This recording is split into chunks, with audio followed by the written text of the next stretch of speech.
Assalamualaikum warahmatullahi wabarakatuh. Alhamdulillah wassalatu wassalamu ala Rasulillah nabiyina wa maulana Muhammadin wa ala alihi wa sahbihi wa man tabi'ahu bi ihsanin ila yaumiddin, amma ba'd. Bapak, rekan-rekan yang saya hormati, kita lanjutkan kajian kita berkaitan dengan adab makan, adab makan dan minum. Pada dasarnya agama itu mengatur semua sendi-sendi kehidupan, sehingga yang namanya ibadah itu mestinya nanti harus membekas dalam perilaku kita sehari-hari. Sering kita mendengarkan ada orang yang mencemooh orang-orang yang beribadah tetapi akhlaknya tidak baik. Sehingga memang mestinya ketika kita itu beribadah, kemudian apalagi kita ngaji, dengan ngaji itu kan kemudian kita akan mendapatkan ilmu-ilmu baik, ilmu tentang fikih-fikih ibadah, termasuk juga dengan kehidupan sehari-hari kita atau tata cara kita berkehidupan sehari-hari. Sehingga agama itu tidak sepotong-sepotong. Jangan sampai orang yang kelihatannya ibadahnya ritual itu mempeng, tapi ternyata akhlaknya tidak baik. Dan itu menjadikan cemoohan orang-orang yang tidak suka kepada Islam. Sehingga mari bersama-sama sedikit demi sedikit kita mewujudkan dalam kehidupan kita itu menyatukan bahwa agama itu selalu kita bawa setiap saat. Jangan sampai iman hanya dibawa pada saat di masjid, pada saat pengajian. Begitu keluar itu iman sudah tidak dipakai lagi. Itu jangan sampai terjadi seperti itu. Ketika kita sudah mempelajari ilmu-ilmu agama, maka mari kemudian itu kita terapkan dalam kehidupan sehari-hari. Termasuk hal yang kecil-kecil seperti yang sedang kita bahas saat ini. Malam ini kita lanjutkan. Kemarin kita sudah sampai kepada adab makan dan minum, dan sudah sampai pada adab makan. Jadi sebelumnya kita sampaikan adab sebelum makan, kemudian adab makan. Kemarin sudah kita mulai, yaitu pertama memulai dengan bacaan bismillah. Jadi yang pokok ketika kita mau makan atau mau minum, hendaknya membaca bismillah. Minimal bacaannya itu bismillah. Karena perintah termasuk Rasulullah ketika ada anak kecil itu makan ngujung, itu kemudian dileke ya gulam samillah. Oleh sebutno asmani Gusti Allah. Nah, kemudian bacaan yang minimal untuk dibaca adalah bismillah. Lengkap ya bismillahirrahmanirrahim. Tapi setidaknya kita membaca bismillah. Kemudian menutup itu dengan hamdalah. Dibuka dengan bismillah dan diakhiri dengan hamdalah. Intinya untuk semua kebaikan ya. Untuk semua kebaikan itu diawali dengan bismillah dan ditutup dengan hamdalah. Tentunya ya kita berharap apa yang kita lakukan itu adalah kebaikan semua. Tapi kalau seandainya ada yang tidak baik misalnya ya jangan sampai tidak baiknya. Lebih parah lagi wes tidak baik malah nganggo kata bismillah. Orang main judi misalnya, jupuk kartu bismillahirrahmanirrahim, ngejit. Begitu ceki itu alhamdulillah. Alhamdulillah aku menang, itu tidak boleh. Atau orang mau nyolong itu bismillah muga-muga aku nyolong ora konangan, itu juga enggak boleh. Jadi nama Allah jangan dipakai untuk yang tidak baik. Sehingga tapi kan kita berharap bahwa yang kita lakukan itu semuanya adalah kebaikan. Semuanya adalah kebaikan. Kemudian makan dengan 3 jari. Artinya ketika kita makan itu ya sebenarnya ukuran lah. Ya ada kalau di tempat kita insya Allah biasa ya dengan suapan yang sedikit. Ada di masyarakat lain itu kalau nyuap itu masuk digolok dikepel-kepel terus kemudian dimasukkan. Sebenarnya ya sewajarnya saja lah. Ya mungkin kapasitasnya beda karena kita itu kan Asia itu termasuk yang kecil. Umat manusia sekarang itu sudah kecil. Asia Tenggara itu yang paling kecil, dan ternyata menurut penelitian tingkat stunting itu paling tinggi itu adalah Indonesia. Stunting itu ora dhuwur. Wong udah kunting-kunting ki paling ternyata paling tinggi itu adalah paling tinggi nilainya loh artinya. Ya sing wong cendik-cendik itu adalah Indonesia. Makanya kan Indonesia itu sekarang ada gerakan anti stunting. Artinya jangan sampai anak-anak kita itu tubuhnya pendek-pendek. Karena di tempat lain itu sudah mulai tinggi. Walaupun nenek moyang kita itu sebenarnya dulu tinggi. Nabi Adam itu tingginya sekitar 28 meter.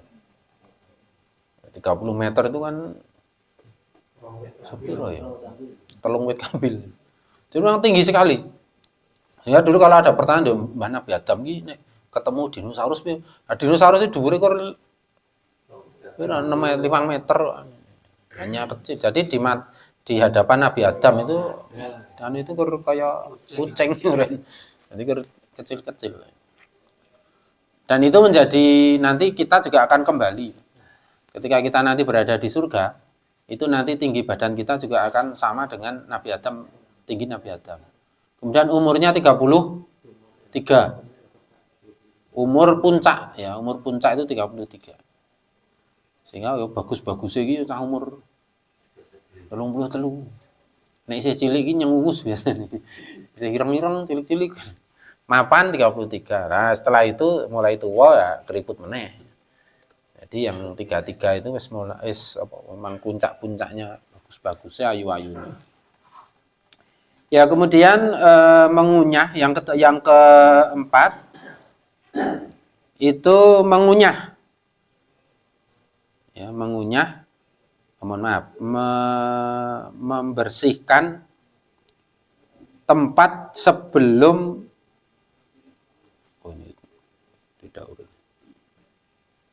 dilati tempat makan sebelum dibersihkan dengan sapu tangan misalnya. Artinya begini, sebenarnya esensinya ketika kita makan itu hendaknya resik intinya. Kita itu kadang-kadang ironi ketika ning mantenan. Ning mantenan itu sekarang kan sebenarnya ya budayanya sudah mulai dengan prasmanan. Seharusnya kalau prasmanan itu malah iso ngukur gitu loh. Jadi prasmanan itu ambil ya kira-kira sing secukupnya saja. Nek engko kira-kira arep akeh, wah menune kok banget ya nyoba-nyoba liyane, ya setidaknya kita yang sedikit saja. Adapun nanti setelah sedikit itu kok ternyata enak. Njupuk neh kita ora dilarang gitu. Enggak apa-apa gitu. Wong bebas dimanggake gitu.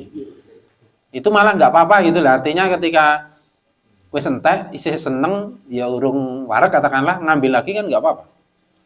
Daripada sudah ngambil banyak ternyata tidak dihabiskan. Ini ironi. Kadang-kadang banyak orang kekurangan kesulitan untuk makan. Saudara-saudara kita yang tunawisma yang itu untuk mencari makan susahnya minta ampun, sementara yang ada makanan disia-siakan.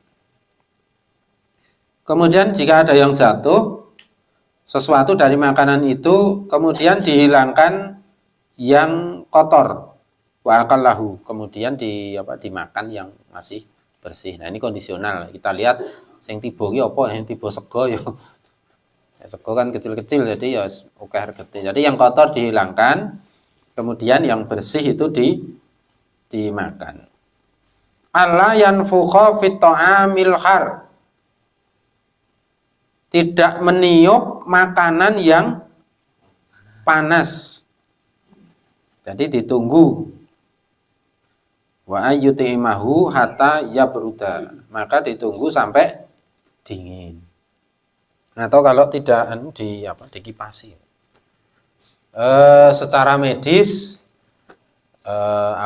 ilmunya memang ketika kita meniup itu kan kita pelajaran dulu biologi, kalau menghirup kita itu menghirup oksigen, ketika keluar mengeluarkan karbon dioksida, racun. Sehingga kita tidak boleh meniup. Dan sebelum penelitian itu muncul, sebelum hasil penelitian itu muncul, orang-orang tahu nek ono oksigen dan karbon dioksida, Islam sudah memberikan aturan. Jangan meniup makanan yang masih panas.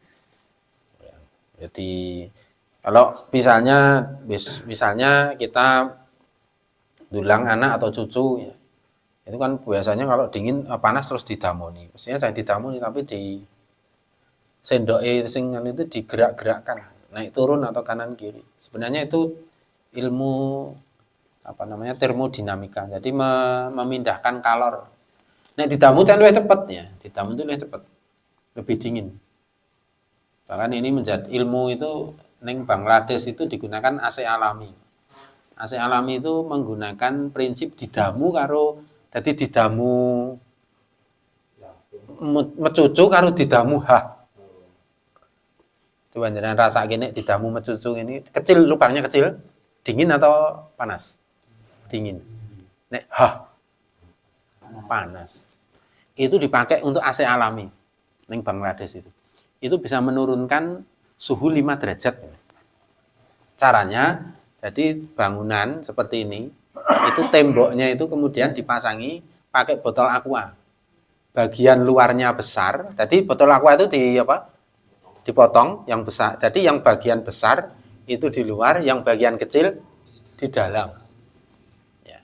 Tapi ya rakur siji atau loro, tapi dibuatkan papan, ya. Kemudian templek itu pasang. Jadi seperti jendela bukan jendela, kayak loster ya Kang ya.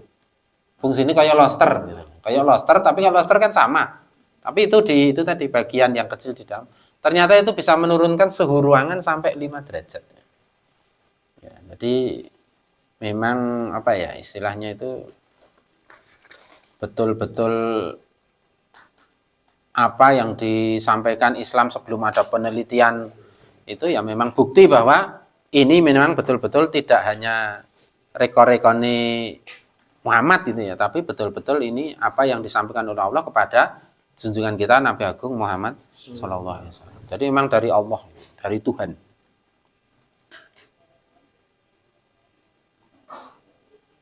Maka seperti Rasulullah Sallallahu Alaihi Wasallam menyampaikan, kana yatanafasu fisyarabi thalathan, bahwa Rasulullah itu memberi contoh ketika minum itu beliau itu bernafas sebanyak 3 kali.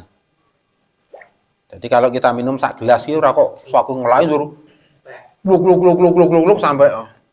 Jadi tetap diminum kemudian dilepas. Jadi kalau nanti kita menghembuskan nafas itu berada di luar gelas. Jangan sampai tiup. Jadi bukan glegek ya, tapi kan biasanya saya meneh pakai coblong sing gede kan. Cah cilik nek minum karo ambegan. Jadi yo masuk metu dan hidung tiupan hidung itu berada di dalam gelas. Maka hendaknya kita nyeguk itu kemudian dilepas, ambegan minum lagi. Jadi menghabiskan 1 gelas ya wajar lah, seperti sak gelas ya Dewi seperti ini. Itu ya kira-kira 3 kali ambil nafas, 3 kali nafas, 3 kali membuang nafas.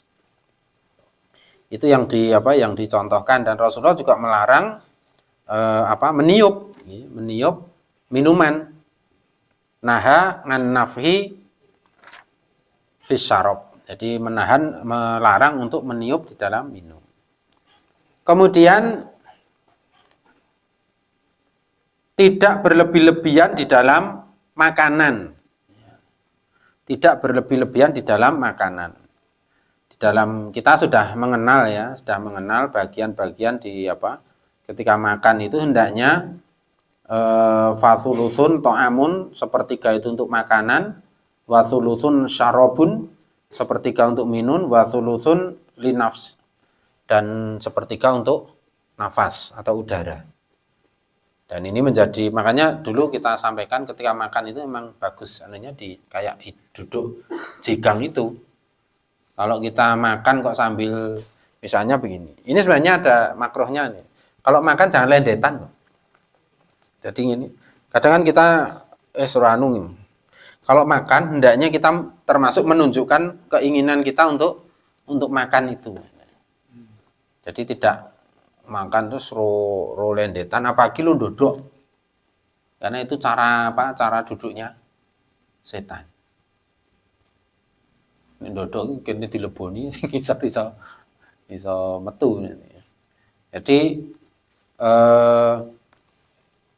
ukur lah, masing-masing orang punya ukuran. Sehingga kita itu insya Allah umat Islam itu memiliki badan yang sehat karena mengikuti aturan yang memang sudah disampaikan oleh Rasulullah, dan aturan ini memang dari Allah. Tidak reko-rekoni Rasulullah. Sifatnya wahyu ya, karena sifatnya wahyu itu ya pasti benar karena dari Allah yang menciptakan kita. Kemudian tidak mengawali makanan atau minum kalau di situ ada orang yang lebih sepuh. Kalau ada orang di dalam majelis, dalam satu majelis itu ada yang lebih sepuh, kok beliau belum makan, belum minum, kita menghormati untuk minum atau makannya menunggu beliau. Bukan beda, ya mestinya gini. Makanya di adab kita itu kan ngeladeni itu dimulai dari yang sepuh. Pertama itu yang sepuh. Karena dalam rangka juga untuk menghormati para piantun sepuh ya, orang sepah ya. Kadang-kadang yo nyebut tiang sepah ini. Nek tiang sepah itu tiang sing wis ra ono banyu. Sepah. Karepe membahasakan apa ya? Karepe iki krama ning asline ya kleru. Ini ku wonten tiang sepah nih. Yang sepah itu yang wis ra kanggo. Jadi yang sepuh itu sudah bosok, jadi rasa dibasahi lagi. Ya kita mengkondisikan yang seperti itu. Kemudian juga tidak memakan atau mendahului makan minum kalau di dalam majelis itu ada orang yang lebih utama. Misalnya di situ ada pejabat tinggi, ada sultan, ada presiden, gubernur atau bupati, ya beliau yang didahulukan untuk menghormati pemimpin. Jadi kalau ada pemimpin di situ maka ya didahulukan. Maka memang di adat kita di Jawa juga sudah dilaksanakan seperti itu. Termasuk kalau laden itu bagaimana caranya, mana yang harus didahulukan. Antara tuan rumah dengan tamu mestinya didahulukan tamunya. Ya kolektif ya. Wanti-wanti rocah nom-nom nek laden manten ono besan karo kita yang menunggu menemui, ya didahulukan yang tamu besan dulu. Yang pertama keluar, begitu keluar pertama itu didahulukan yang besan dulu. Baru setelah itu mungkin yang ketiga itu ke kita. Tapi perlihatkan bahwa kita sebagai tuan rumah itu menghormati tamu. Ini termasuk juga menghormati orang-orang yang utama di dalam majelis itu. Kemudian yang ke-10, tidak memaksa saudaranya untuk makan kalau seandainya saudara kita itu kelihatan enggan. Karena kita tidak tahu mungkin beliaunya sudah makan. Ya, jadi wis kenyang dipokso-pokso kudu kenyang. Beda dengan manggake ya, kalau manggake ya. Makanya kalau kita bertamu itu juga ya ada tepo-teponi juga. Raketan sidik ya biasanya begitu. Tapi yang juga jangan memaksa, nek memang wis ra kuat tenan ya jangan dipaksa. Termasuk keutamaan ini. Kalau kita puasa di suguh misalnya.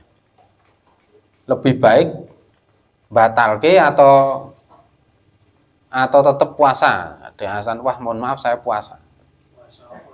Sunnah, ya. Kalau wajib ya cetok.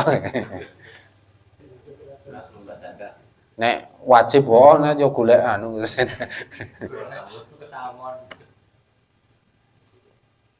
Jadi kalau puasa sunnah kita bertamu kemudian disuguh, maka ada dua pilihan.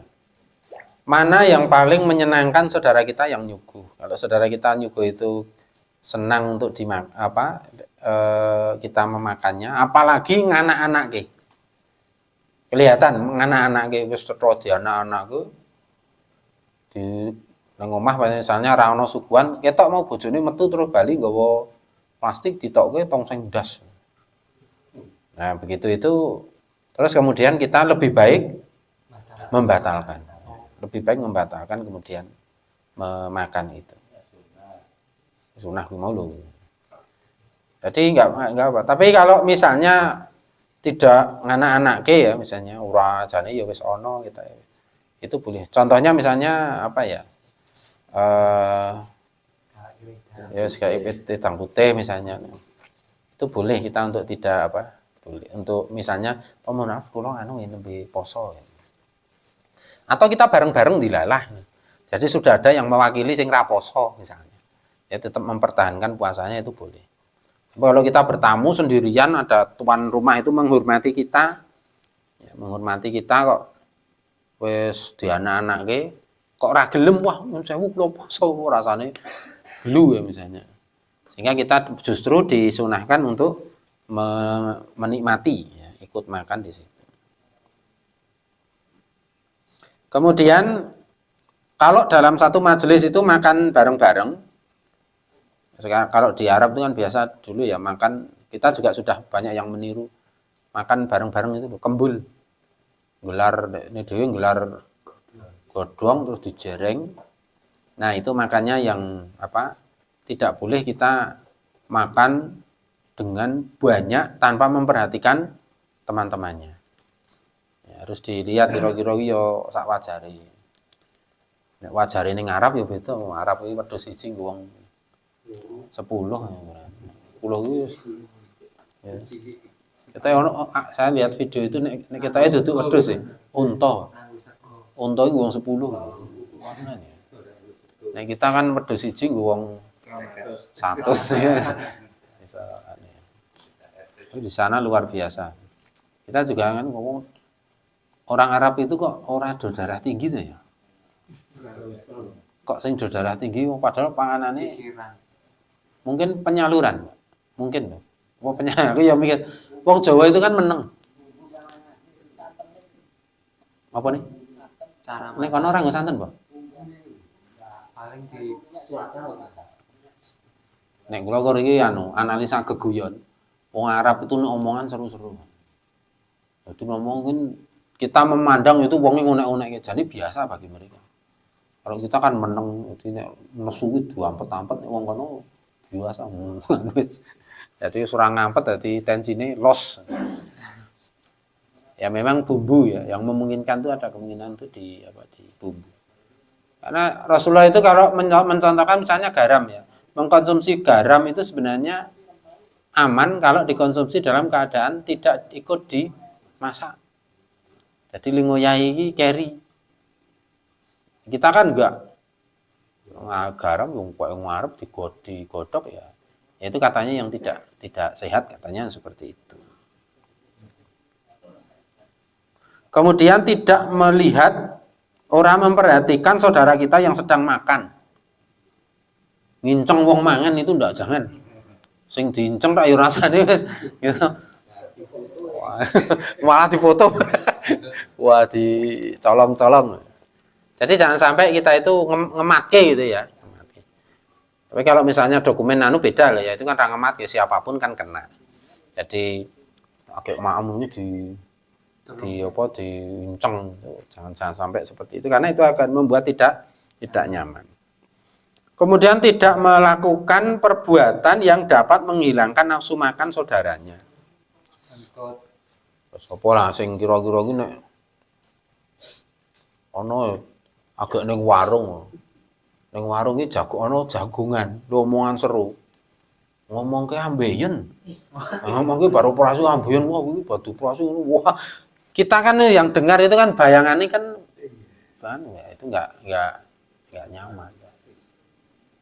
Atau perbuatan apapun ya yang kira-kira itu membuat orang kehilangan nafsu makan. Jadi ya di hati-hati kita jangan sampai melakukan yang seperti itu.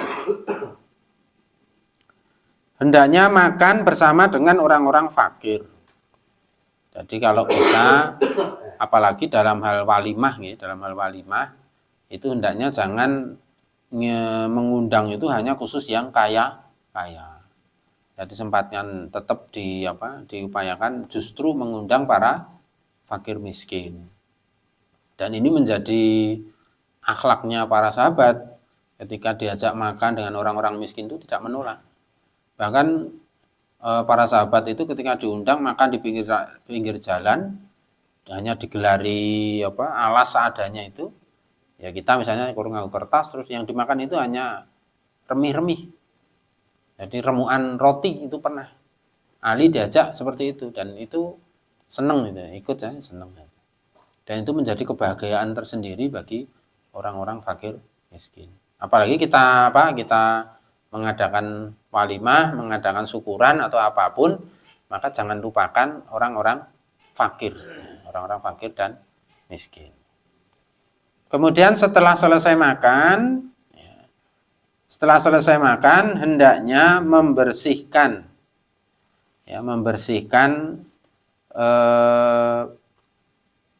piring atau termasuk tangan kita yang dipakai untuk makan itu dari sisa makanan setelah selesai. Ya tadi kita baliklah tadi itu agar makanan kita itu semuanya bisa kita nikmati. Semuanya barokah masuk ke dalam perut kita. Kemudian menahan dari kekenyangan. Jadi kalau sudah kira-kira bukan berarti tidak kenyang sebenarnya, kenyang. Kalau hadis tentang itu hadisnya dhaif. Hadis tentang berhentilah sebelum kenyang. Berhentilah sebelum kenyang. Itu hadisnya dhaif. Ya tapi misalnya kita ambil pelajaran ini tidak apa-apa. Ya. Pelajaran itu kan tidak harus jadi kalau bicara masalah hukum itu nanti Quran dan hadis itu harus berpedoman. Tapi kalau sifatnya nasihat itu kan sepanjang itu menuju kepada kebaikan boleh-boleh saja. Kemudian membersihkan tangan tadi, kemudian piring, ya. semua yang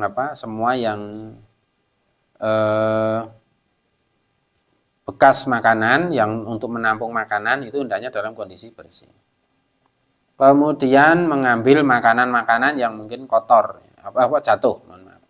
Jadi makanan yang jatuh. Kemudian membersihkan gigi atau mulut dengan cara berkumur yang terakhir.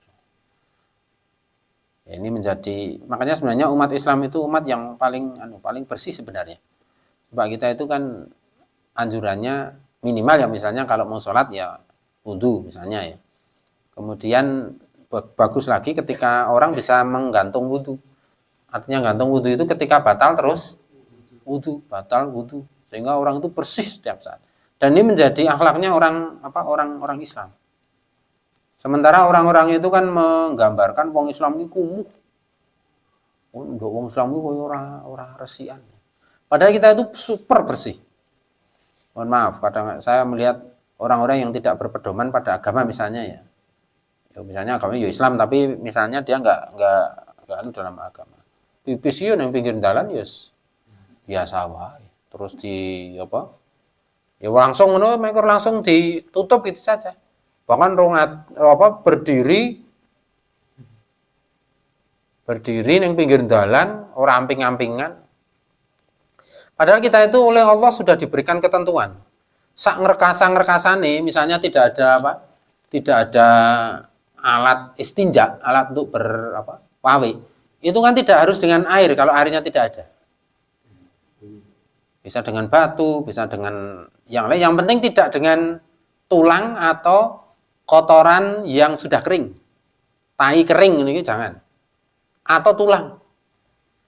Selain itu silahkan. Jadi pakai misalnya kita kebelut sulakan nek duampen kuwi jangan ngompol, kita sedang berada di tengah hutan. Sementara airnya itu untuk cadangan minum. Tinggal sedikit nih kini tinggu anu kok sanggup minum apa. Sementara minum kan urusannya dengan nyawa. Ya berarti le istinja itu dengan tidak harus dengan air, cari yang lain. Pakai daun pun boleh kok. Nenek godhong tileki ana ulere srengenge apa ora ngono. Gosoke ana ulere abuh kabeh. Jadi sebenarnya kita itu umat yang paling bersih sebenarnya. Umat yang paling bersih. Karena kena najis dibersihkan, kena kotoran dibersihkan, setiap saat kita mau sholat dibersihkan lagi. Sehingga luar biasa umat Islam ini. Kemudian yang terakhir kita tutup dengan bacaan hamdalah. Intinya hamdalahnya itu. Mau yang panjang juga boleh, alhamdulillahilladzi atau amanah wasaqona itu juga silahkan. Tapi misalnya kita praktis misalnya ya minimal itu membaca hamdalah, ya, baca hamdalah. Yaitu adab makan dan minum. Selanjutnya besok kita sampaikan tentang adab dhiyafah atau adab bertamu, bagaimana mengundang tamu, bagaimana menghadiri satu undangan itu ada adabnya, ya, seperti apa. Besok kita sampaikan minggu depan insya Allah. Terima kasih. Bila taufiq wal hidayah, nasrun minallahi wa fathun qarib. Assalamualaikum warahmatullahi wabarakatuh.